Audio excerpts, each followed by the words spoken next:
Some of this may not be able to be explored until we start to do some real items. We start to do a bag design, a delivery bag menu, all these different things that we're going to be putting together. Sometimes it takes us doing a real project for us to figure out what type of logos we need.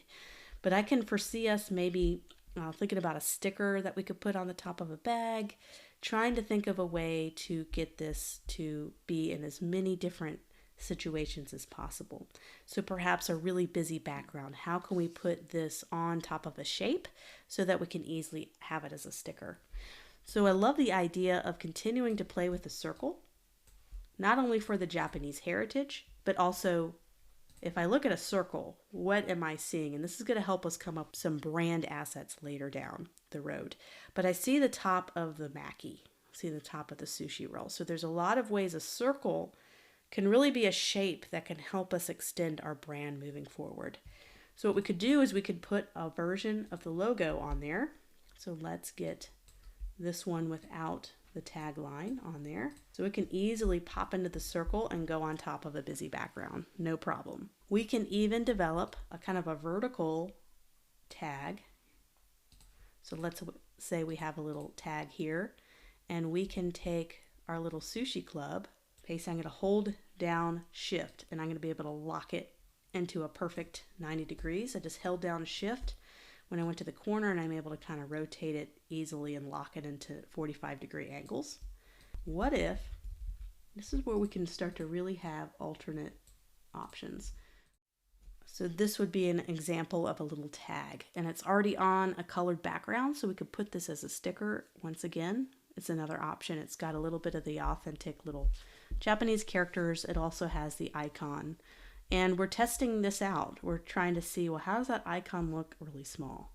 And this is a great exploration of that, to test our logo and push it to the limits to see. So I think we've done a lot. We've gridded out our logo. We've got the right spacing. We have a logo that can condense down to a small icon. There's alternate presentations as well. So what we want to do is we want to put together the logo system, and we want to be able to clearly define to the client what type of logo this is called. So you're going to be sending them a ton of files, and they're going to need to know what's the name of this one. When do I use this one? When don't I use this one? And that's really going to be explained in the brand guidelines manual later on. So we're already starting to work a little bit on that. So the full logo presentation, this will include the logo mark, logo type, but also any taglines.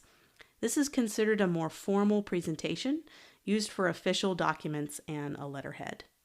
And then we have a standard logo presentation. So this will probably be the one that they will use most frequently. And it'll be displayed on consumer-focused products. So t-shirts, menus, tags, considered a little more informal because of the lack of the tagline. There's also text only. This format works well where the logo marker symbol cannot be easily used.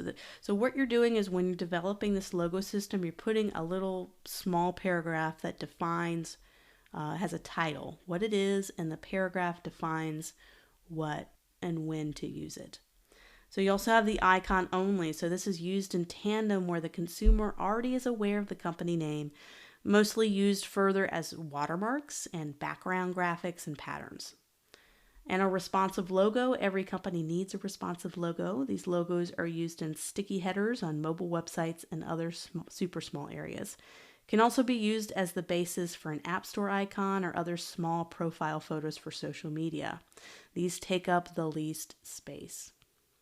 If you want to go back and see all this explanation that I'm explaining right here in this video, make sure to download that 50-page brand design process guide. I have all of this in there for you if you needed to have a reference when you do your own logo system page.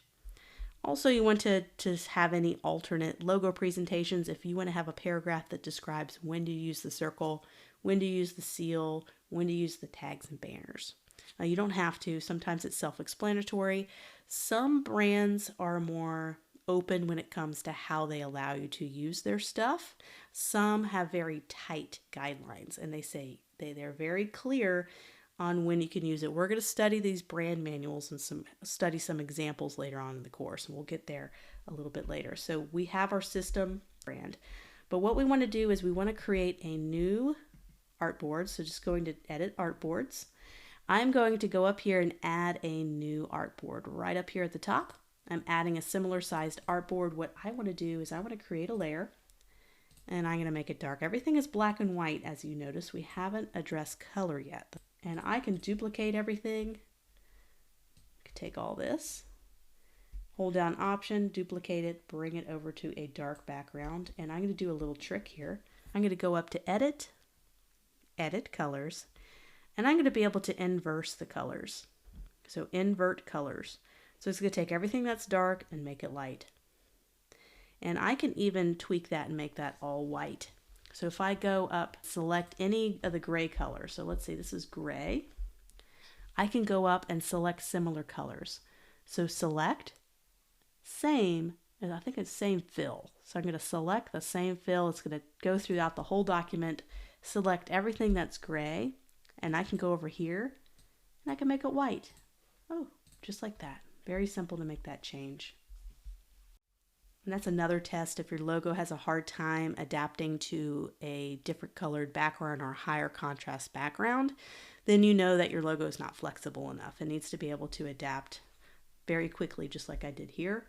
So we were able to make sure that it can go on light and white backgrounds. I think now it can officially go everywhere. I don't think there is a place you can't put this logo. So now that we have this together, the client has approved the concept, and we can show them how it can adapt to so many different ways.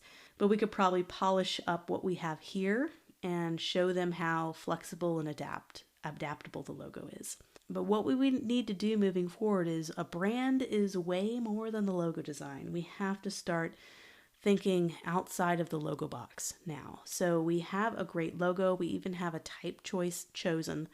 So when it comes to type choices, we are going to start to develop a menu. We're going to start to develop a website, all these different things we're going to need to have done for this brand, whether it's now or whether it's later. And we need to give them a guide of how to do that. We got them the logo files, but how do they make a menu? How do they know what's the size of their menu options? What's the size of the description of the menu items? On their website, how big does their body copy need to be? On social media ads, how big does their header need to be? What font is it? What's the spacing between the lines? What's the line height? All these things need to be established, and this is what they call a typographic system. There's going to be no question to how to have the sizing of typography in paragraphs, headlines, advertising, and more. So we're going to do that next. We're going to start to move beyond the logo and start to really make this a finished and final brand presentation.